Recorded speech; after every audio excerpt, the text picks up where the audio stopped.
freeway through reservation. Make way for a brand new nation. Big ideas, brand new plans. Heaven knows we need this land. We're gonna build big, high and wide city streets through countrysides, chemicals and pesticides. This land is our land. Hey, man, don't waste our time. We're young and strong, we got hills to climb. There's a lot of room, but we need a dollar for slave trade and shop miles. Gonna build big factories for paper plates and plastic trees, styrofoam and antifreeze. This land is our land. This land is our land. This land is our land.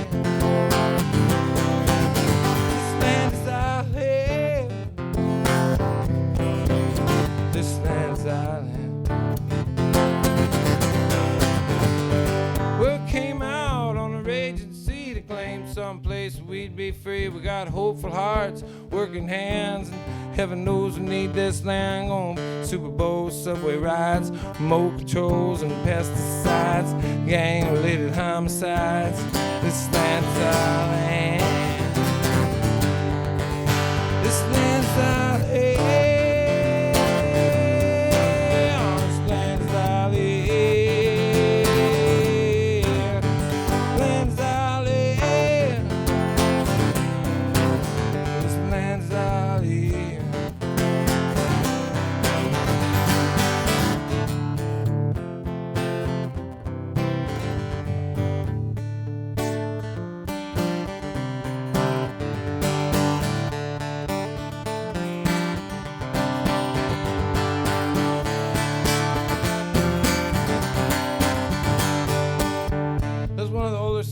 I come up with this when I was a lot younger than I am now. It was on the first album that we ever made, and the song was called This Land Is Our Land. And I knew at the time that there was another song with the same name, you know. But I didn't know it was such a big deal to take it.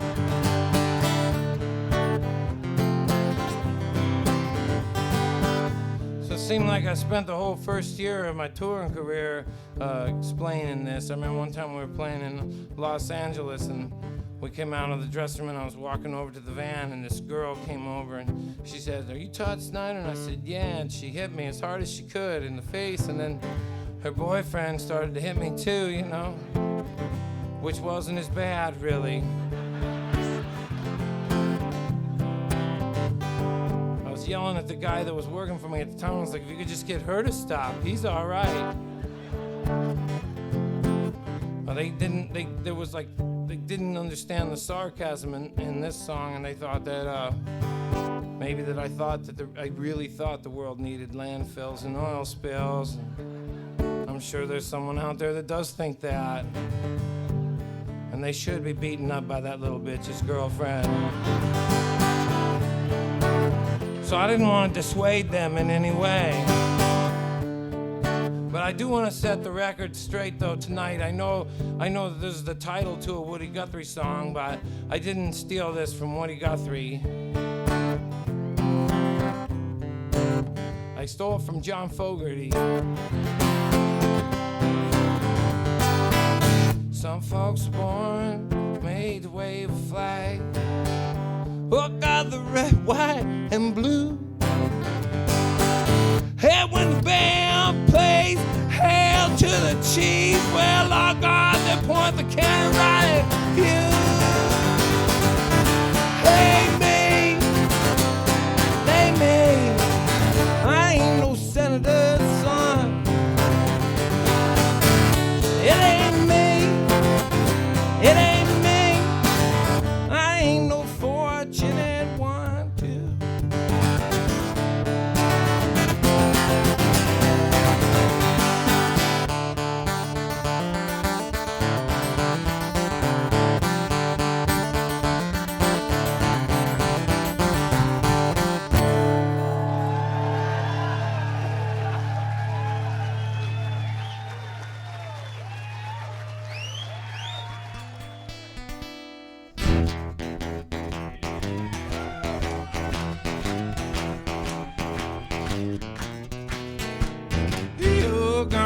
get me into trouble. I knew it right off the bat.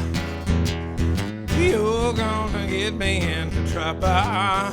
If you keep looking like that way, hell, I may be alone. Someone at home, I just know I'm making a mistake. A woman like you walks in a place like this, so you could almost hear the promises break. You're gonna mix my emotions. You're gonna make me have to watch my back.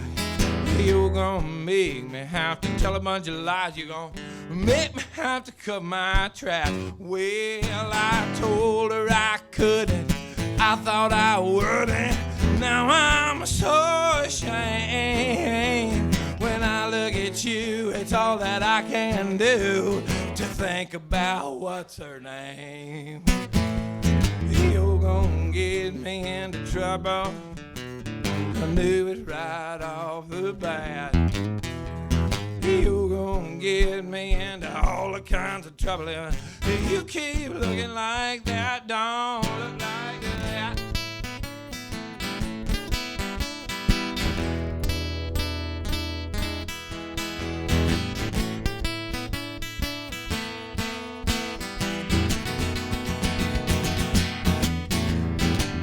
You're gonna mix my emotions. You're gonna tangle my knit. You're gonna make me do something that I'm afraid I won't regret. Well, I may be alone with someone at home. I know I'm making a mistake. A woman like you walks in a place like this, so you could almost hear the promises break. You're gonna get me into trouble. You're gonna get me into trouble. You're gonna get me. You're gonna get me. You're gonna get me into trouble.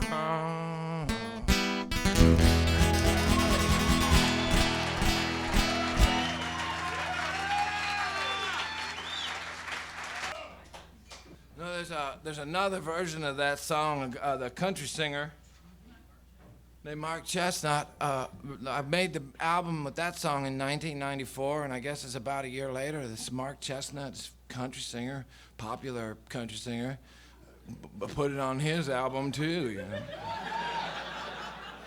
And you know when they do that, they don't have to tell you that they did that. They just do it. They don't have to call, or they just can do that. So I was with my friend driving in Colorado one day, you know, and the radio, all of a sudden the radio starts going. And my friend pulled over. We got so excited, you know. He was like, I knew someday you'd be on the radio. And we pulled over and we were gonna dance on the street, and then the singing comes on. Some fucking redneck, you know.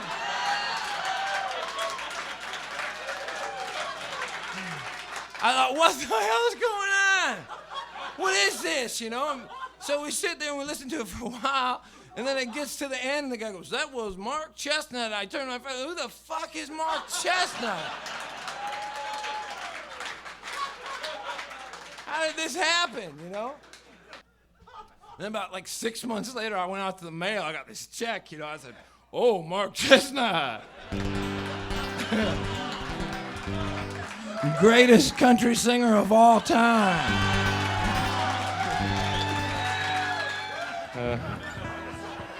You just got to hear the stoner version as opposed to the cowboy version. Actually, I got a story. Hang on a second. That's actually a true story. I had this girl that I lived with in Memphis, and I wanted to go down to this bar that we always went to one night. And I said to her, hey, let's go down to the bar and get a drink. And she said, I don't want to go. I said, well, can I go? She said, yeah, but just don't get in trouble. So I was sitting down at the bar, and this pretty girl walked in that I'd never seen before. And let me tell you something, brothers and sisters, I wasn't looking for trouble. But she come in and she sat down right next to me, and I said, oh, shit. I'm not usually very confident with the girls, so I didn't say nothing, but about 20 minutes went by and this girl, she looked over at me, she said, "Can I buy you a drink?" And I looked down at the ground and I thought about what my girl said. She said, "Don't get in trouble." So I asked the bartender if he had a napkin, you know, and a pen. And so while me and this girl were sitting there, the bartender gives me a napkin and a pen, and I wrote down the words to that particular song that I just played for you. And I figured, now this is a safe way to avoid trouble. So I sat down and I made up all these lyrics, and by the time I got done, I looked up and the girl was gone, you know. So was my beer. But I was excited because I had a new song, so I went home. I said, "Honey, you gotta hear my new song."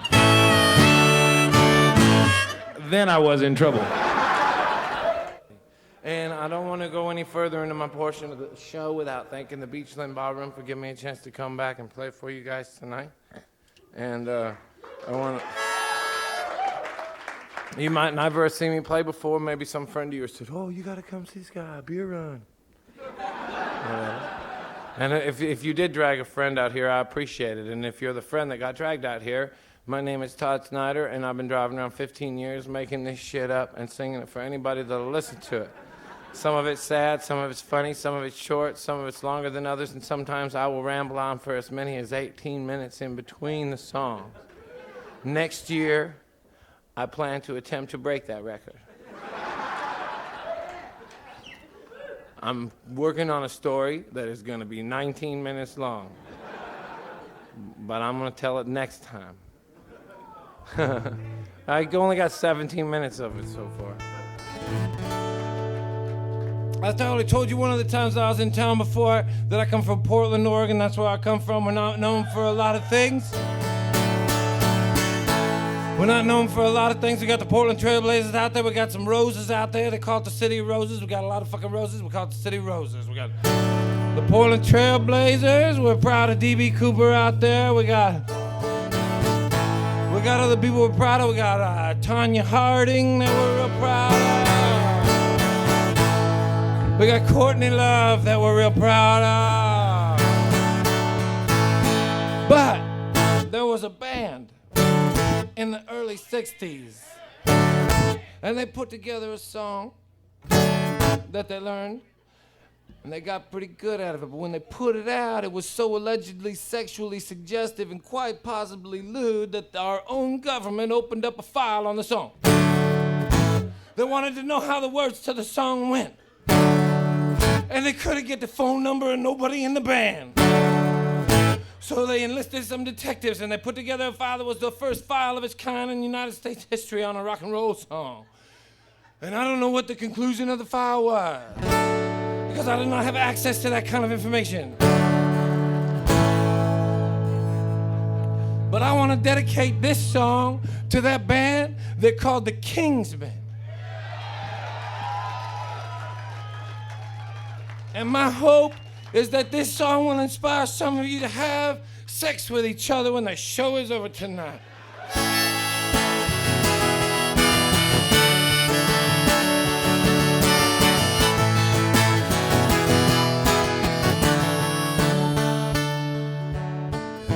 The Kingsmen came together in a garage. They could hardly even play, but they practiced night and day, and pretty soon they got to where they could really play that song Louie Louie. So they saved up all the money from the shows, and they went into one of those studios, and they gave their version of the song Louie Louie a try. Now, listen, I don't know the words to that song Louie Louie, and I'm pretty sure the singer for the Kingsmen didn't know them either. If he did know them, he did not get them right on the record, because on the record they sound completely jumbled in his jaw. He says, me think of me, girl, oh so constantly. Ah, make ooh, ah. Well, that last part scared everybody from the PTA to the FBI. You see, the kids have been going kind of crazy lately, saying nobody can figure out why. So they decided to form a coalition and launch an investigation. They figured for the children, they at least had to try to figure out the words to that song, Louie Louie. It's the feel good. Hit of this endless summer, it gets these kids out of control. Singing along to that Star-Spangled Banner. Hail, hail, rock and roll.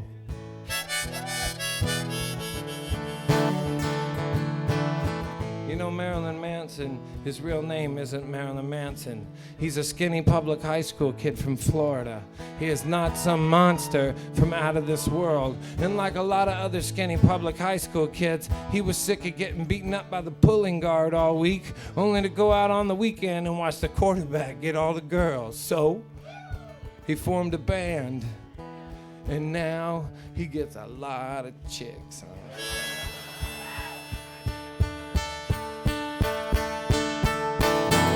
A few years later, a couple of latchkey kids go tragically mad, and everybody's gathered around the television store at the mall trying to figure out what went wrong. This guy says, "You think the life of a kid going to high school around here could have gotten so bad?" And this other guy says, "No, it's probably just the words to one of them goddamn Marilyn Manson songs. You know which one I'm talking about, where he makes that face and everything."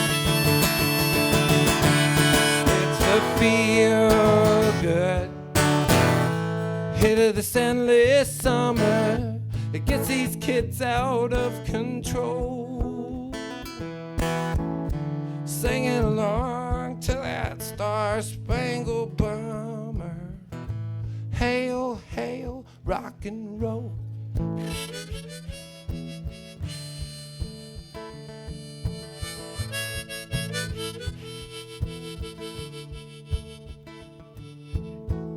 You know, every 10 years or so, our country and some other little country, we start firing all of our newest weapons at each other for some reason or another, right or wrong, like it or not. It happens, and when it does happen, people get shot. And when people get shot, they show that on TV a lot. Every night at 6 o'clock, and you don't have to be 18 to see it. You don't even have to be in first grade. First grade, where they teach the kid the pride, where they tell him that he's going to need to thrive in a world where they say that only the strong are going to survive. So he's taught the art of more, to compare to and to keep score, Monday through Friday while he stares at the floor. Till Sunday, they make him go to school once more, only this time they make him wear a suit and a tie and listen to some guy who claims to know where people go when they die, tell him that only the meek are gonna inherit the earth. Well, shit, by this time, the poor little fucking kid doesn't know what anything is worth. Now, brothers and sisters, I am only one guy, and I don't even know the words to that song, Louie Louie.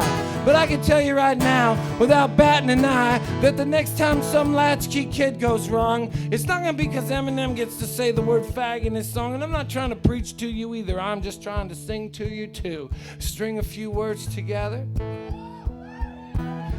Hey kids, let's get it on. Let's get it on.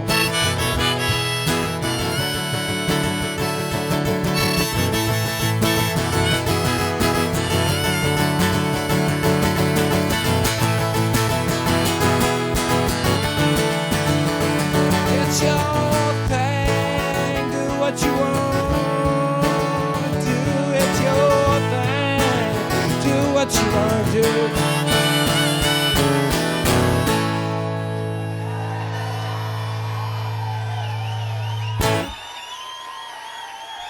Can I try a story song out on you here?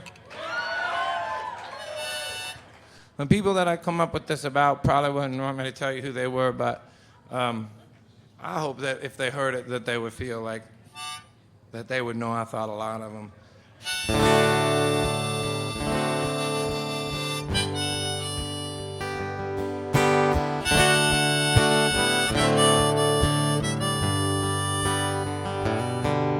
There's a Coke machine glowing through a parking lot.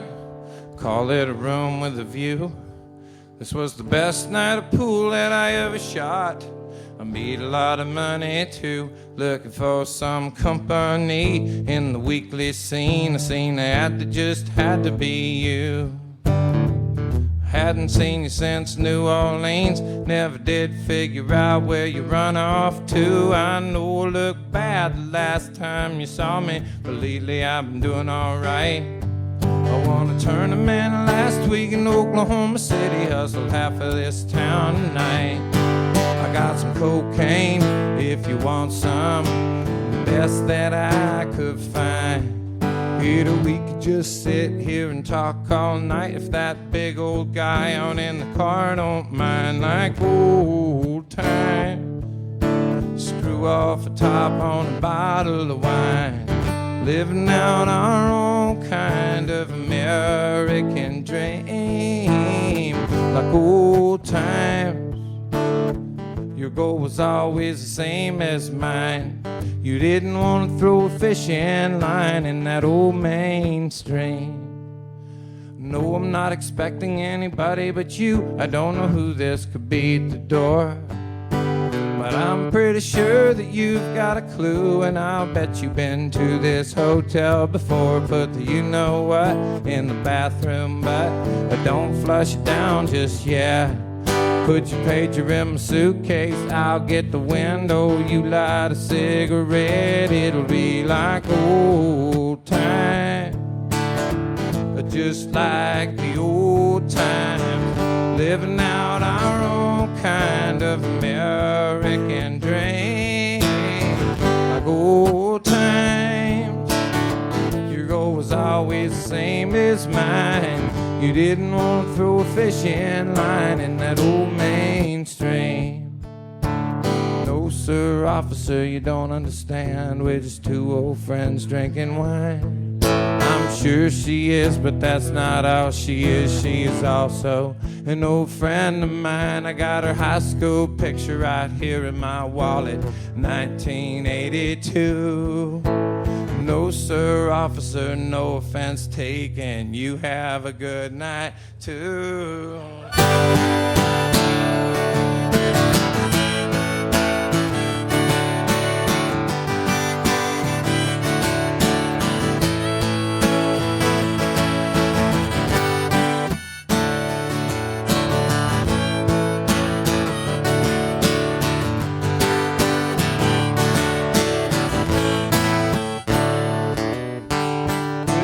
We didn't throw this away. Baby, turn up the radio. Well, I'm pretty sure the cop knew what we were up to. I guess he just decided to let us go. Oh, don't make such a thing about the picture. Yeah, that was just something I kept. Oh, don't get all sentimental on me now, girl. You haven't even told me what your new name is. Yeah, old time, just like the old times, living out our own kind of American dream. Old time, your goal was always the same as mine. You didn't want to throw a fishing line in that old mainstream, and you didn't.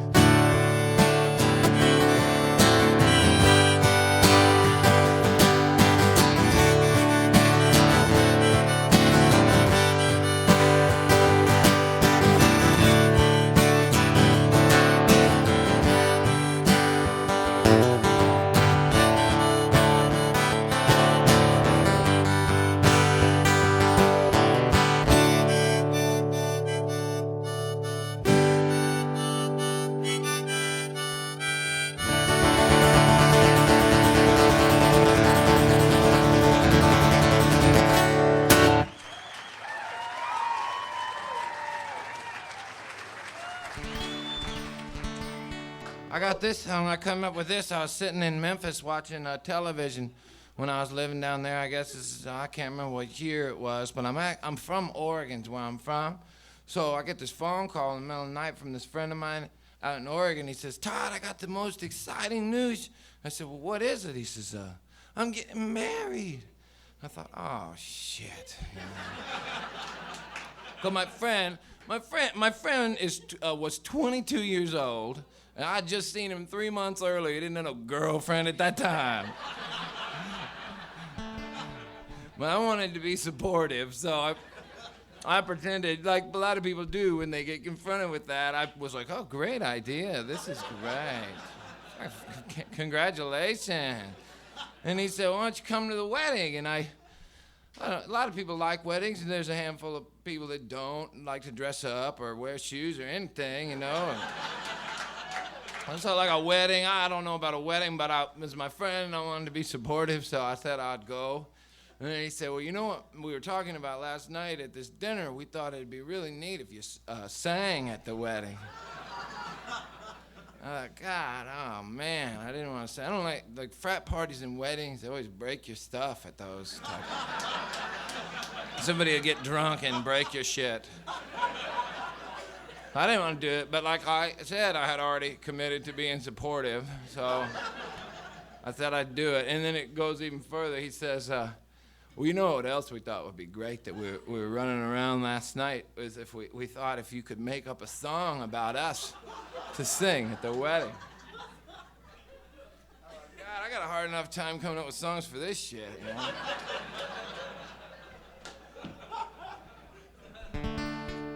I wanted to be supportive. So I said, well, what I said was, well, look, though, here, I don't know this girl at all, so if I'm going to make a song for you both, you probably ought to tell me about her a little bit. So he starts going on about her and keeps going on, and he called me. I didn't give a shit how long he went on about it. He says, he keeps going. I could never think of no idea for a song, though, and then he kept going, and I still couldn't think of nothing for a song, and then he says, you know, we got one of those prenuptial agreements.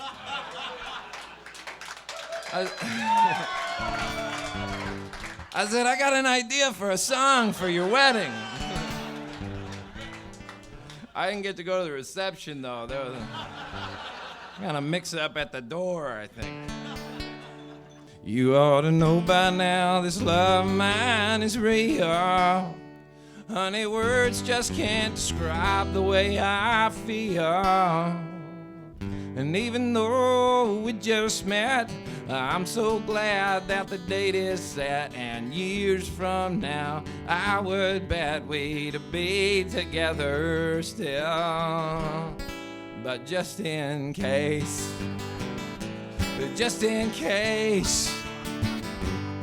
well, this morning I went by my lawyer's place. I didn't think that you would mind. Here, honey, sign this dotted line. What's yours is yours. What is mine will always be mine. Just in case.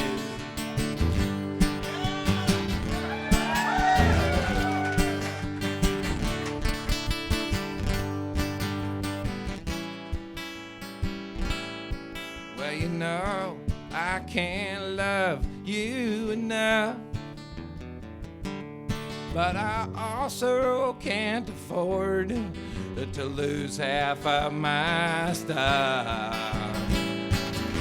There's no doubt in my mind of these ties that we're about to bind hold us both together any time it gets too tough. But just in case,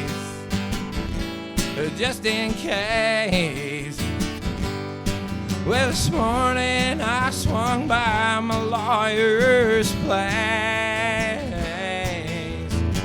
I didn't think that you would mind. Here, dumpling, sign this dotted line. What's yours is yours.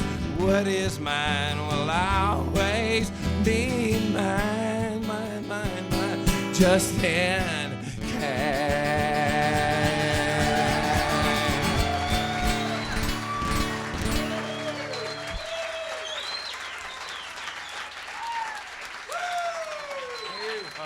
I was playing at this place on the Highland Strip in Memphis, and I had a break, and I went out during my break to get some cigs out of my girlfriend's car I borrowed from her.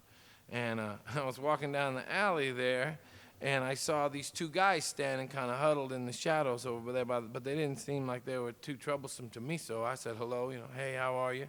And they said, how are you? And we went past each other, and then as I passed them, they stayed with me, And I could hear, because it had been raining earlier in the night, and so I could hear, like, all of a sudden there was more feet behind me than my own, so I turned around, and there they were. Now they had these bandanas. They hadn't tied them around their heads, but they were holding them at their head.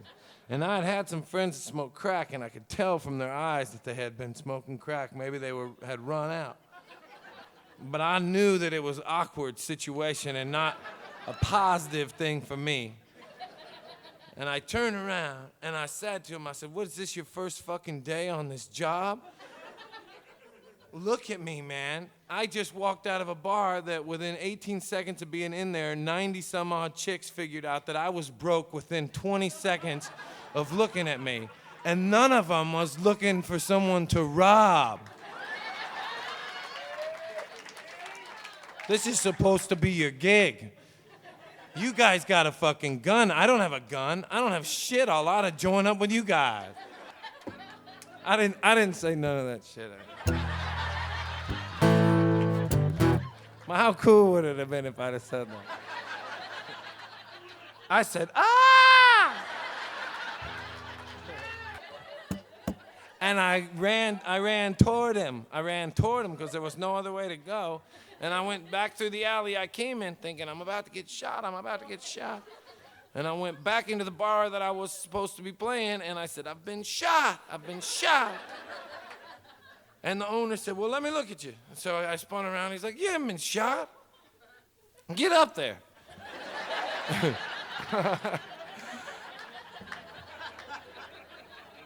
And I remember thinking as I was playing my set, going, well, I'll get a song out of that someday. I'll get a song out of that. And honestly, for like 10 years, I worked on it, and I kept thinking, why is this not working? And I made it rhyme, but I never liked it. And then about a year and a half ago, I was in this club, and I overheard these guys that sounded like they were planning something that they didn't want me to hear them planning. And it made me think of the night that I got robbed, and I started wondering what had happened for those 45 minutes before I got robbed, and not in my life, but the other guys' life. And then all of a sudden, it started interesting me. So this is my story, their story, as well as I could make it up.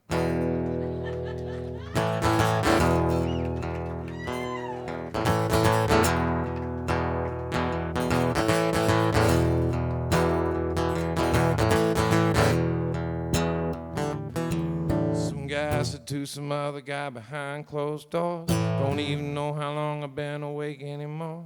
I know what we're out of though, and you do too. Look around, we're down to nothing.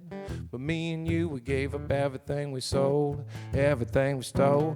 It ain't that bad though, it ain't that bad. We will be buying all our shit back when your cousin gets out.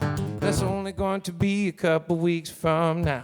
You know what I'm thinking, cause you're thinking it too. It was harder to imagine than it was to do. In spite of all of your worry, last night went okay. The man just threw his money up and ran away. Hey, did we get arrested? No, we did not. Didn't shoot anyone, we didn't get shot. Didn't hurt anyone, at least not a lot. And we got what we wanted. Yeah, we got what we wanted.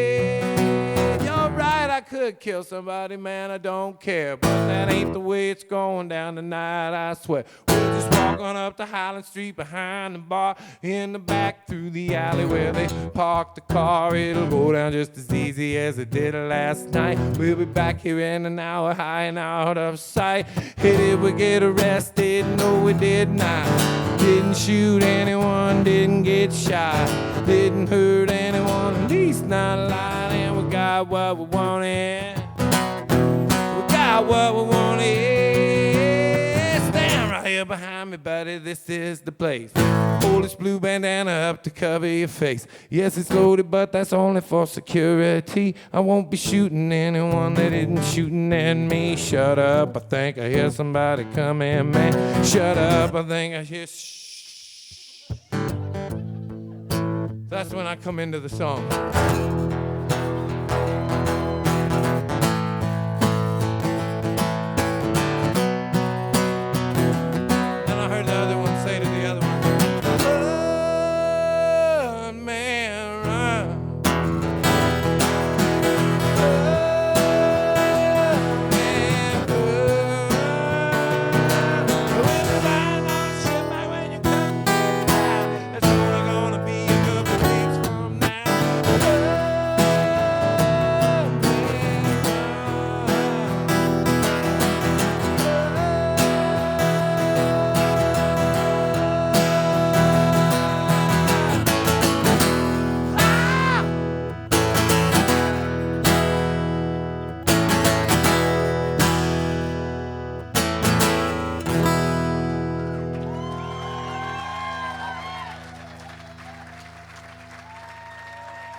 I'll do that.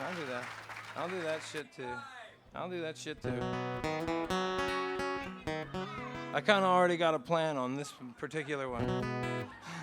I was gonna do this one for my wife, and she came with me on this New Year's, and and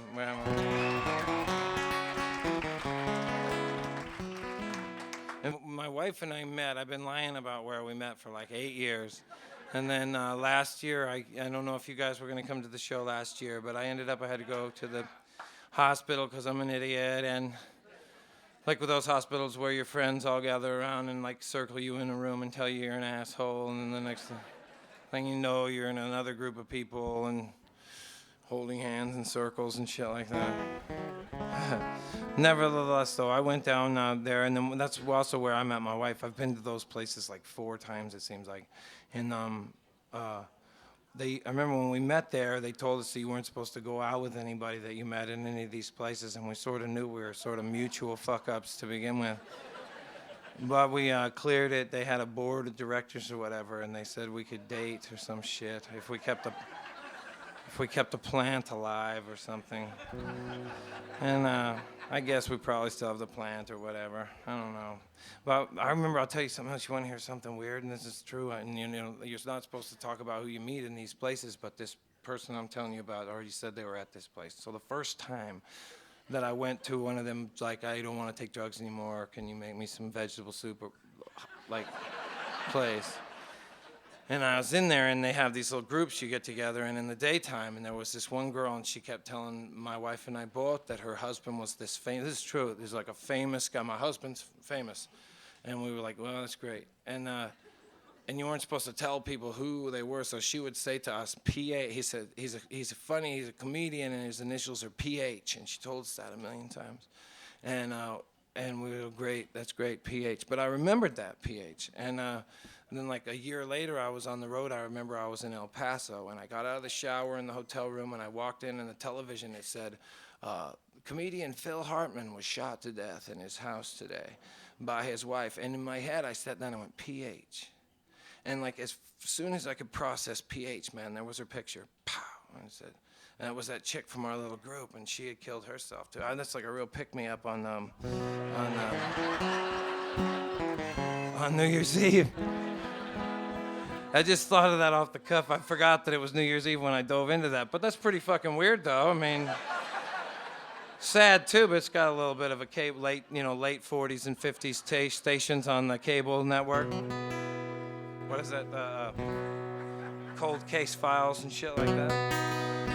Anyway, this is a song I made up for my wife, and we met at this place. And I remember one other thing I'll add before I leave is they wouldn't let us listen to music in this place, but they would let the guys that they cook the food and shit, they could listen to music.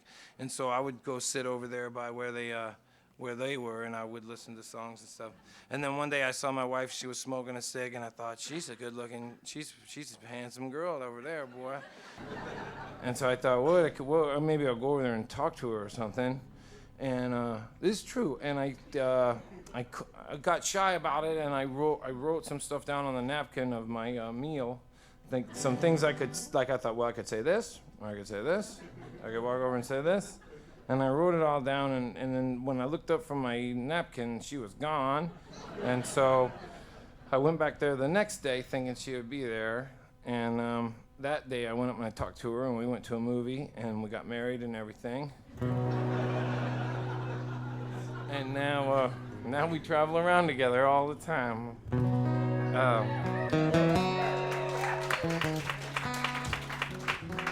But that stuff I wrote down, honestly, I had this jean coat on, and I put the napkin in my jacket, and I didn't use that jacket again until like 7 months later, and by that time we were living together. And I went out and I had that jacket on again. I pulled that napkin out, and it was the first things I had written down that day that we met, and I made these chords up to go with it.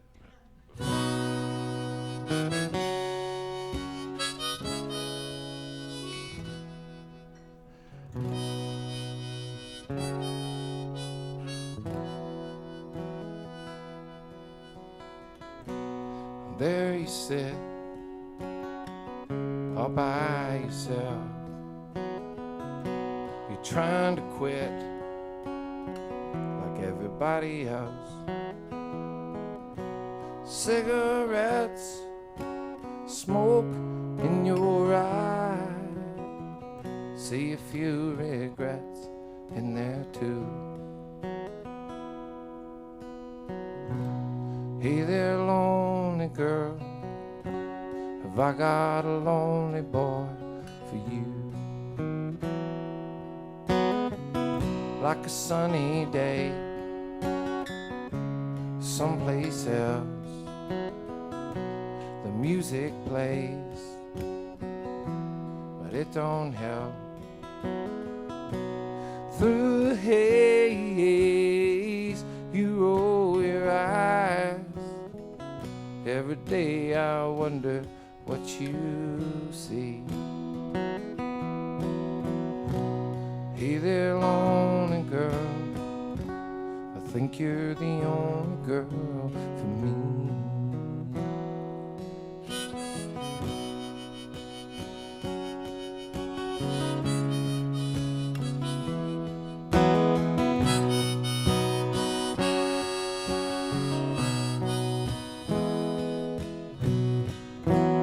You're the only girl in this whole wide world. Only throw your pearls at me. Here I sit, I'm all by myself. I'm trying to quit something else. Cigarettes, smoke in my eye. I got a bunch of regrets too. Hey there, lonely girl, have I got a lonely boy for you?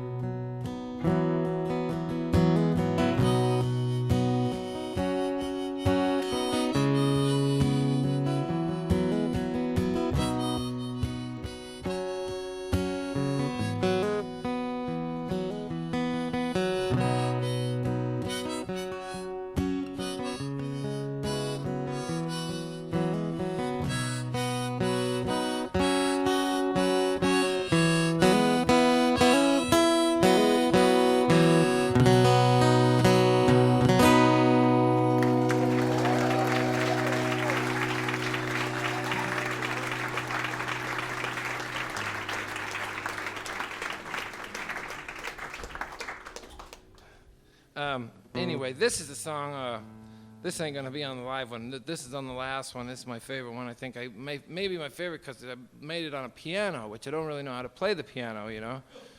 But I know how to play this song. My uncle, Skip, he's not technically my uncle. They also call him Guitar Skip. He loves me because I always pick him up from the VA hospital all the time.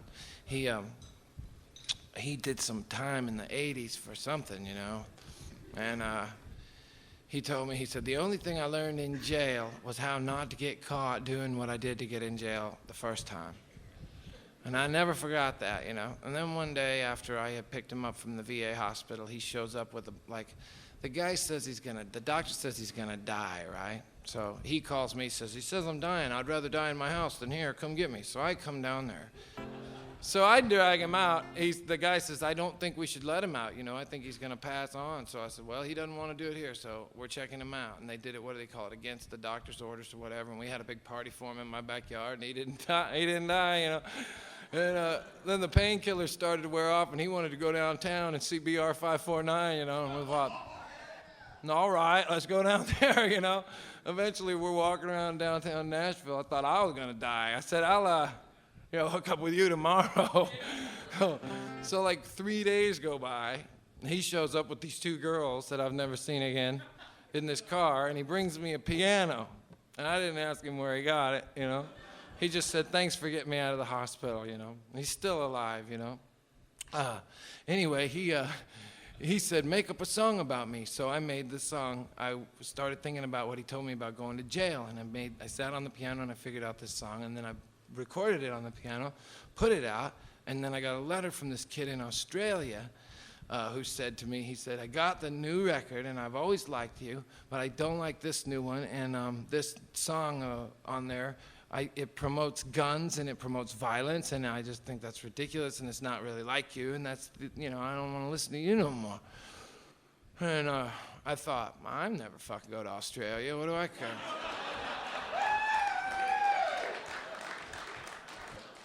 Kid can rot down there for all I care. Then I thought, I was with my wife. I was like, hey man, I showed her the letter, I get funny letters, This we listened. We said, let's listen to the song again. So we listened to it again, and we thought, the kid's got a point. He was only like 14, We said, hey, he's got a point about this song. So I changed the song. This is the Australian version of this song. But I'm going to dedicate it to Guitar Skip. It's a story song. Goes like this. Credit complications in the checkout line. It's an awkward situation almost every time. They'll keep your card behind. They'll keep the groceries too. Yeah, they do. You try telling everybody it's a terrible mistake, but you can tell they don't believe that's true. It's written all over you when you're broke. I hung my head down as I walked out the door.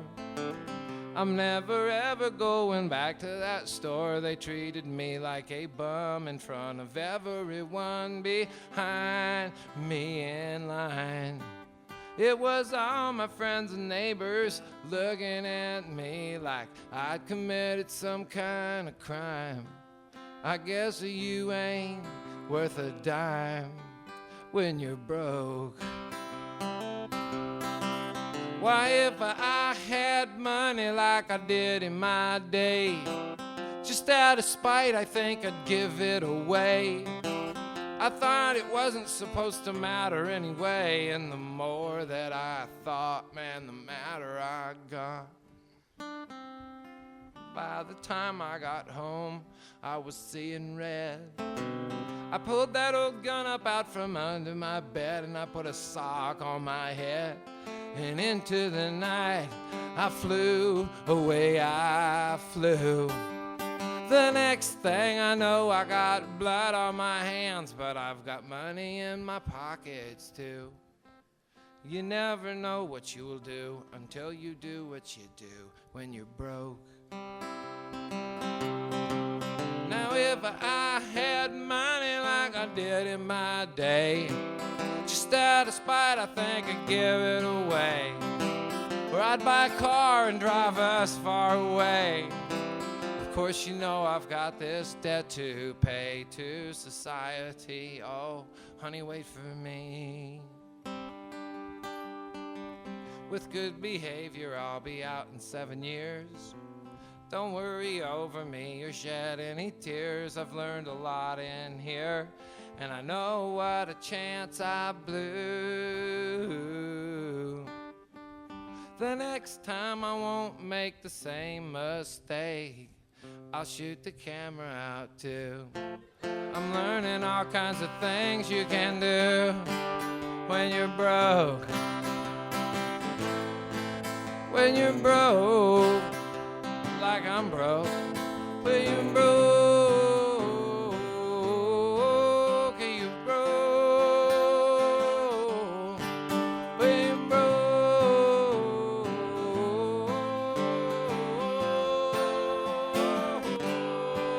don't shoot guns, don't be violent.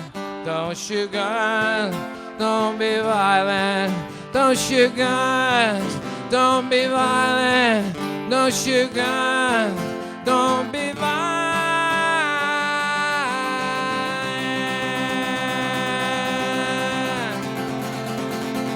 That's the Australian version. Don't shoot guns, don't be violent.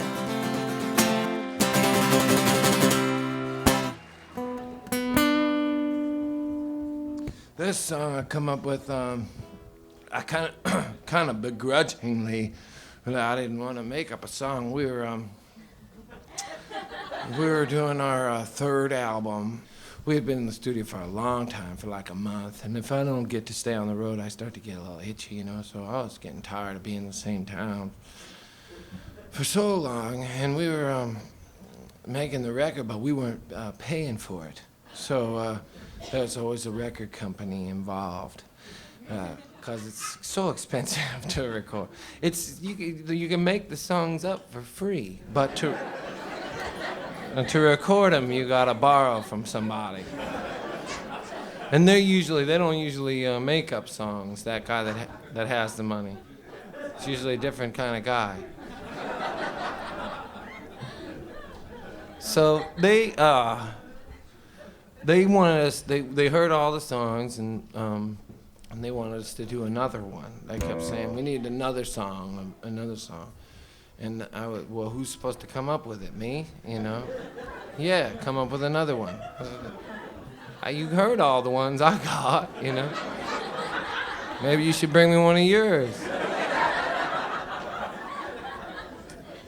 But it was like, I remember it was like 11 o'clock at night on a Friday when this guy, he flew in from New York and we were down in Memphis, and it was like, we really wanted you to do a couple songs more, maybe just one song more. And I thought, oh, well, I don't have anything interesting to say left.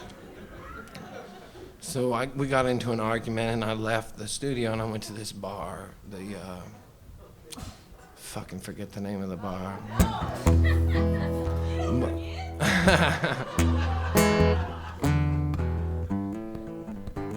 And so I was trying to come up with something, and I couldn't think of anything. And then these two younger guys came in, and they sat in this little booth next to the one I was in. And they started talking, and I didn't have nobody with me, so I started to eavesdrop on their conversation. And their conversation was more interesting than the one that I was having with myself. So I got a napkin, and I started to make what they were saying rhyme, and then I went back.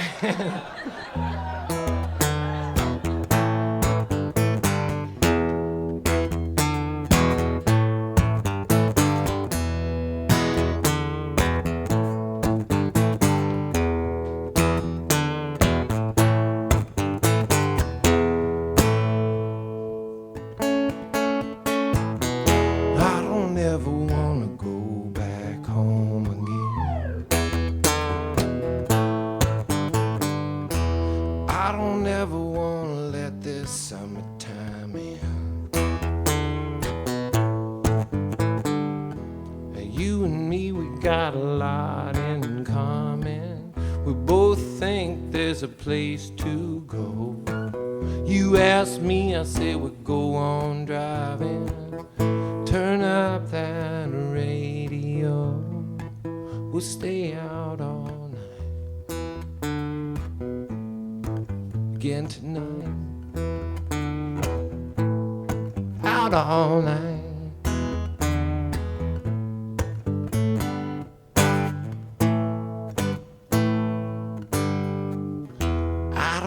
Wanna have to go to work for my dad. I guess that's about the only goal I've ever had. I got a feeling that my stepmom hates me, that gold digger's got a worthless bone. She's always drinking that rum and Pepsi. She'll never notice if I'm not home. Let's stay out all night. Again tonight. Out all night. Again tonight.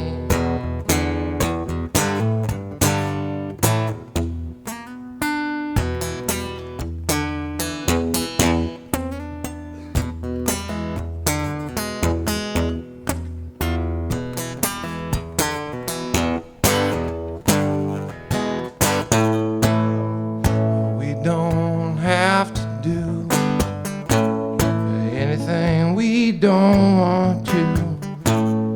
We can do anything.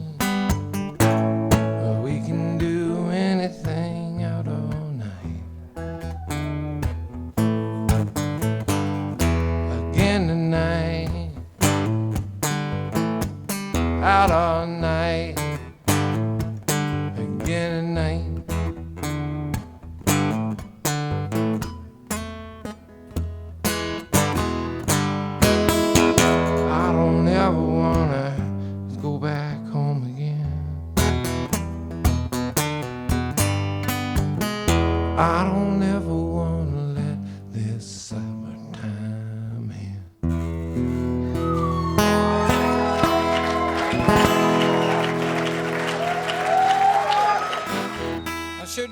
appreciate you coming out. I hope you're having a good time. Eventually, I'll get around to playing all the shit you want to hear. I got a few new songs I want to try out on you. I come from East Nashville, Tennessee, which is different than normal old Nashville. One of the things we pride ourselves on is that we don't starch our clothes or even wash our clothes as much as they do on the normal side of Nashville. We don't always necessarily use the most clever line that we come up with as the title of our song. And we don't always stop in the middle. Like, have you ever noticed a lot of time on the radio they say like, well, there ain't nothing wrong with no, da-da-da-da. We don't always stop and say the title right in that little spot right there. And sometimes sometimes we will stop at the green light. And just sit there. And our part of town can get a little dangerous too. And on one occasion I was at home. On 4 occasions over the last 7 years I was at home and there was a police helicopter over my house.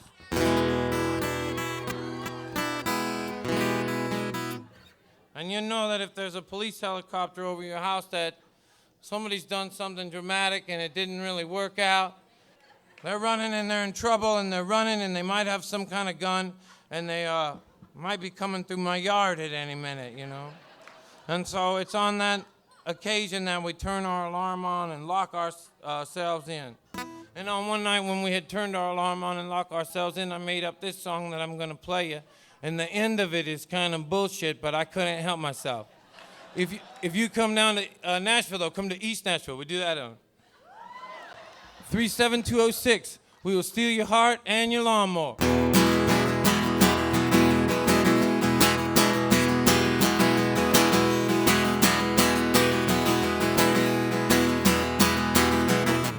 Helicopters over my house again. We got projects 2 or 3 blocks from here. Pull the kids over driving wild African, and the ones without the warrants always run in fear. I sit here waiting for the coast to clear, wishing once again I had a gun around here. I turn on my news and what do I hear? Some kid shot the bank up on Gallatin Road, ran away from the cops while they're trying to reload. Beat him up to Eastland Street on feet. Now he's probably reloaded and running down my street. Better turn my alarm on and lock myself in. Helicopters over my house again sometime. Rise above. Sometimes you sneak below, somewhere in between believing in heaven and facing the devil you know. Poor kid probably never had a chance to give a fuck. He wouldn't know good luck from a debutante. Gotta find a way to be Steve McNair, young buckaroo is tough luck, looking for a prison to haunt. And you can fuck getting any kind of job that you want, unless you really want to work in a fast food restaurant. And who wants to do that? You want to do that? I wouldn't trade that for my crooked hat, or my gang, or my gun, or my waist full of pages, for a job deep frying shit for richer teenagers. If that's where it's at and no one's gonna help, how you gonna blame a man for helping himself? There's a war going on, the poor can't win. Helicopters over the house again sometime. You rise above it. Sometimes you sneak below. Whoa, somewhere in between believing in heaven and facing the devil you know. Black and white cops shining lights in the bushes, can't see how this kid is gonna get very far unless he finds a way to make it back over to Barry Street, and he can't do that unless he steals a car. The way things are, they just don't seem right. It's always white people talking about some hope and some light. Ain't no hope in Sam Levitt, it's just guns and drugs. And building bridges, we just training thugs. And I hear this terrifying kick in my back door. In walks this kid, I say, hey, I seen that kid before. I see him all the time at that bar on Woodland Street. Now he's bleeding in the kitchen, tracking blood off his feet. And he's looking at me like I'll either help him or die, until he sees in my eyes that I'm on the inside. I hand him my keys, I say, you better move fast. J in the ashtray and plenty of gas. He throws me the cash, he says, I'll be back for this. I say, yeah, well, don't be surprised if there's a little bit of it missing. Let's go teeth glazing with it, big old grin. He said, we'll talk about that when I see you again. shook my head, shook his back. Felt like I was about to have a heart attack until I finally drove away. I thought, God damn, helicopters over my house again sometime. Flies above it sometime. You sneak below somewhere in between believing in heaven and facing the devil you know.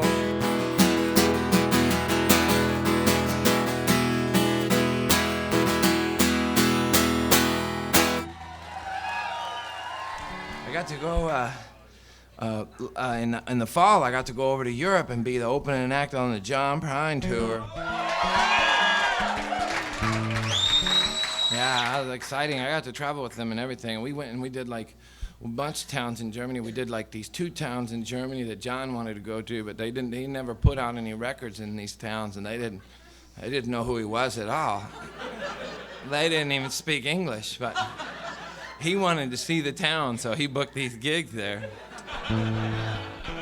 which I thought was cool. Then I looked in the paper, and the ad for the bar we were playing at said country singers from the US of A. And that drew a crowd. That yodeling part was the highlight of my set. I'm gonna sing a song, takes a minute, because it's my favorite one to play, but I made it up. I was so young, I couldn't make the whole thing rhyme, so I gotta tell half of it to you before I even can start. Sometimes it just doesn't rhyme, you know. I told you, but I come from Portland, Oregon, right?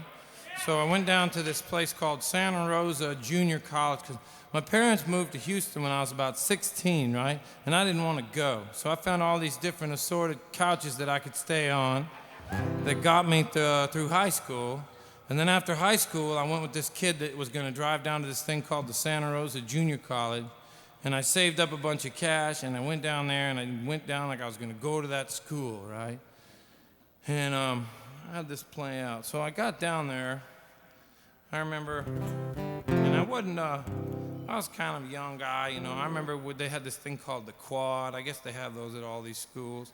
I went down to the first day. I went to this English class, couldn't get into it, decided not to go to college. Went back to the quad, and then these guys were smoking some marijuana, so I smoked some marijuana with them, I remember. And I was living with these 3 guys that were on the football team. They were letting me stay at their apartment. I didn't have no money, right? So I was staying on their couch, and I was kind of on the team, too, at the beginning of the summer, right? And then these guys would get us stoned on marijuana, and I went to practice one day, and I messed up a play. And the coach said, are you stoned or something? And I said, God damn, coach, you know everything, man. And they kicked me off the team, too. I was on the team longer than I was in college, though, because I didn't tell nobody that. But here's the thing. So now I'm out of school and I'm off the team and I don't have any money and I'm just hanging around.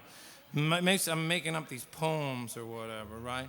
But I'm still living with these 3 guys and they have lives and they're going to college and practice and everything, and I'm just the guy that hangs around their house that they're trying to figure out how to get to go away. And they went to go to this, well, some of you've done that, you know? Come on. Everybody's done the sofa circuit a little bit. But I remember this is how I decided I wanted to be a musician. I knew I was going to be one of these Hawaiian guys I met gave me a harmonica. And I was sitting in the park playing it because I wasn't at the football game. And I met these 3 guys at the park, and I brought them back to my apartment, which wasn't my apartment, really. And the 2 of them ended up getting in a fight with each other, and they pretty much tore up the apartment. And so when my roommates got home, they decided that I wasn't supposed to stay there no more. So they said, you should go, they should for sure go, and you go too, and go with them, and don't come back here. You've ruined our apartment. So I didn't know where else to go, so I went up under the roof of the apartment building, and I had my harmonica and I was playing it, and I noticed something was happening downstairs because all these police started to show up. Then it occurred to me that what was happening was me on the roof.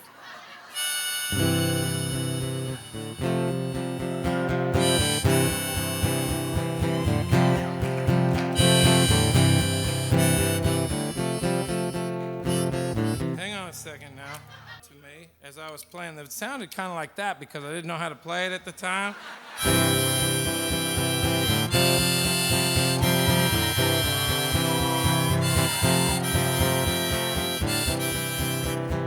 I knew I didn't sound good at the time. That was the first time I'd ever had a spotlight on me in my whole life.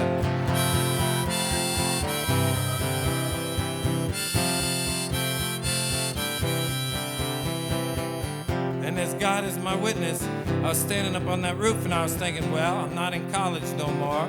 I ain't got no dad with no job that I can have. I could fail at just about any goddamn thing I wanted to from here.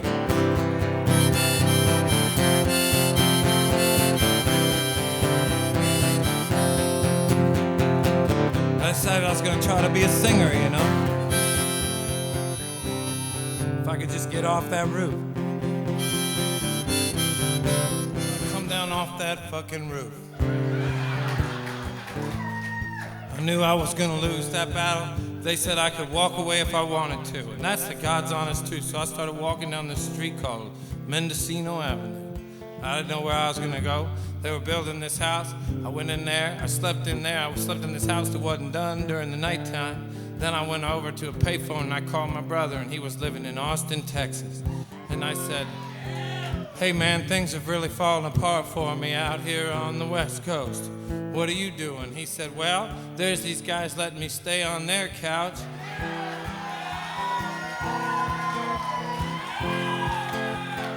I said, you think they got another couch? He said, I'm looking at it, man.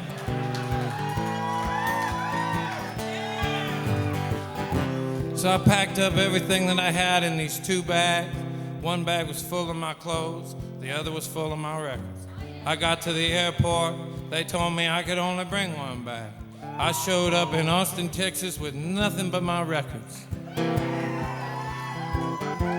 I went out into the place where the people were supposed to pick you up, and I waited for my brother. He didn't come. This other car pulled up and he said, are you Todd? I said, yeah. He said, I'm Bonehead. Get in. I figured I'd waited on my brother long enough. So I got in. He took me out of Austin to this town called San Marcos, Texas, where I was supposed to find my brother. We went into this apartment and he wasn't there. I did see the 2 couches though, and I had one in mind that I was hoping would end up be mine. I said, where's my brother? They said, he ain't here, but he might be at this party we're all going to. And I liked the party, so I got in the car, and I went to the party too. And my brother, he wasn't there. But there was this one big, huge guy, about 6'9", 320 pounds, standing in the corner. He had a beer in either hand, and everything he said was funny, and all the girls was gathered around him, and I said to myself, I'm gonna stand by that guy. After the party, we got to talking. Turned out he did have a couch that nobody was staying on. He let me stay there the whole summer. We used to sit around at night and listen to whatever music Trog wanted to listen to. And one night he pulls out a cassette tape by a guy named Jerry Jeff Walker, and I had never heard of him. Yeah. And I hadn't heard of him before, but I just loved it. I fell in love with it. I said, I want to see this guy. So he was playing at this club, and me and Trog, we went down there to watch Jerry Jeff, and he was standing up there just with his guitar, just like I thought, shit, I could do that. So I got a guitar, and I practiced those. I used the same 3 chords he uses the whole night. I still do, you know. But I loved it, and so I went out. I got all the records that he had, every record that he made, and I'm like, well, if you're like me, I like to read all the stuff on the inside and find out who they thank and everything. And I found out what even made me like him more was that he had this bar that he had found in this town called Lukenbach, Texas, that got made famous by the song Lukenbach with Waylon and Willie and the boys. But he was the first guy to go out there and find this bar. It was a town, but the town's honestly the size of a cul-de-sac. I've been there. They have a dance hall, and then they have the post office, and then the place you buy beer, and a toilet, and a place to throw washers, and then a parking meter, and that's the whole town. And there's 2 houses behind the dance hall. That's where the citizens of the town live. And Jerry Jeff got to where he liked it so much, he figured instead of taking all his equipment down in Nashville to make records, he thought he'd make them bring all their shit up to this bar that he liked, and he'd make his records on the stool that he spent most of his time on anyway. So I got so excited about this place, and I wanted to go there. I knew they had music on Fridays and Saturdays, so I sent my tape into them, and they didn't call back for the longest time. And then one time we were sitting watching TV, whatever Trog wanted to watch on TV, you know. And a telephone rings, and they say, yeah, this is Large Marge down in Lukenbach, and we got your tape down here, and the band from Saturday canceled on us, and we was wondering if you might like to come in and fill in for us. And I got so excited, my heart started to beat, and I, held the thing, checked with Trog, and he said it was all right if we took the gig, and I told her I'd go, and then that weekend we got in this old $500 car that I had saved up and got me and all his friends. And they're all drinking beer, and we're driving down this highway called the Devil's Backbone Highway. And if you've never been to Lukenbach, you're never gonna fucking go, because tourists take the signs and put them in the garage and stuff, so that you drive around, there's no signs that point to it. So we're out on this Devil's Backbone Highway, driving, me and my friends. Of course, it's all men in the car, so we go about 2 extra hours before we pull over and ask anybody where we was. It's true. And then this guy, they decide I gotta go in and ask. And I ain't a Texan, you know. So I go into this bar, and it's a rough-ass bar, you know. And I look around, and there's like 18 people in this bar, and I look behind the counter, there's this older woman, like an 80-some-odd-year-old woman with curly hair and hunched over, you know, and I thought, well, I'd take her, so I went over and I started to ask that. I went up and approached her, you know, and I says, can you tell us how to get to Lukenbach? And I swear, she turns around really slow, like just cute as she could be, and she goes, fuck Lukenbach, drink with us. So we did. And then, like, at the end of the night, we had all had our guitars out, and we sang and drank a bunch of beer, and I said to her, well, how much do we owe you before we go? And she says, you don't know me anything, boy. And then we started to go there every Friday after that. Then I made up, one time a couple years later, I was staying on the floor at somebody's dorm in Memphis, and I made this up for Miss Virgie, wherever she is tonight. It features the hottest guitar work that I can do. Not this part.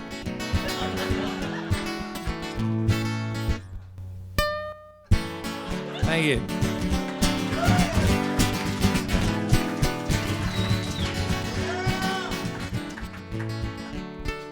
Well, old Miss Virgie tended bar at this shack out in the hills. It never made an old money boy, but it paid up all of her bills.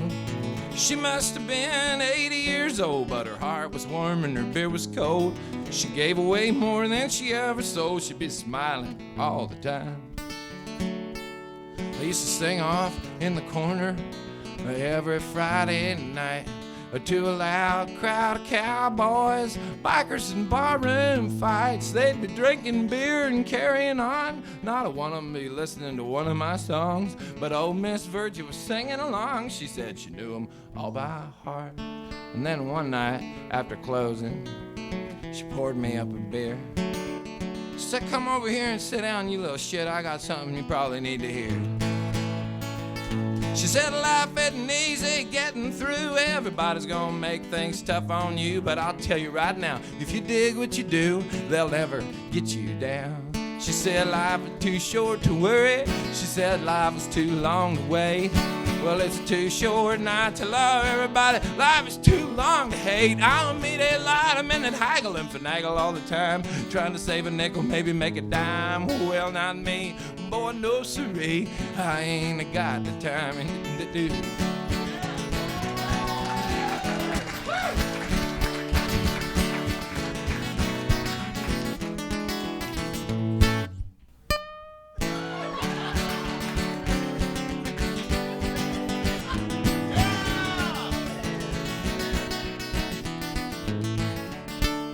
I ain't seen old Virgie, I guess it's probably been about 15 years. I've been bumming around this country, singing my songs for tips and beers, mostly beers. Now the nights are long and the driving's tough, the hotels are weird and the pay sucks. But I can't dig what I do enough, so it never gets me down. I say life too short to worry, I say life too long to wait. Well, it's too short not to love everybody, and life is too long to hate. I meet a lot of men haggle and finagle all the time, trying to save a nickel, maybe make a dime. Well, not me, boy, no siree. I ain't got the time. Pick it, boy, all right.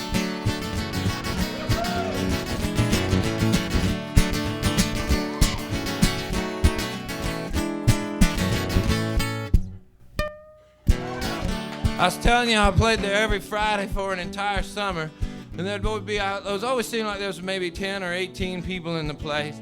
They'd have like 13 teeth in the place. And there was this one guy that used to sit over by himself, hog 3 teeth all to himself. He'd be there every time I played, he was there. I started to think he liked me. I didn't know he was an alcoholic, and I was playing the only bar within 200 miles of his house. He come up to me at the end of this summer. He goes, "Boy, I've been watching you." I said, I noticed, and I've been meaning to thank you. Go, "Oh, don't thank me, boy. I think you suck." And I understood what he meant when he said that I sucked. But he wanted to go on and on about it. So he did. He said, "Me and my brothers, we're big fans of Eddie Van Halen and the Eddie Van Halen Band. Last summer, we drove all the way into Austin to see Eddie Van Halen and the Eddie Van Halen Band. And the whole concert, man, he was way up at the front of the guitar. He played the same 3 frets the whole time. It sucks." So when I come up with this song, I thought of old Jerry, Jeff, and Willie, and Waylon and the boys, and my friend Frog. Thought of Miss Virgie. Thought of Eddie Van Halen and the Eddie Van Halen Band. But mostly I thought of that guy and his brothers, and that's when I come up with this part.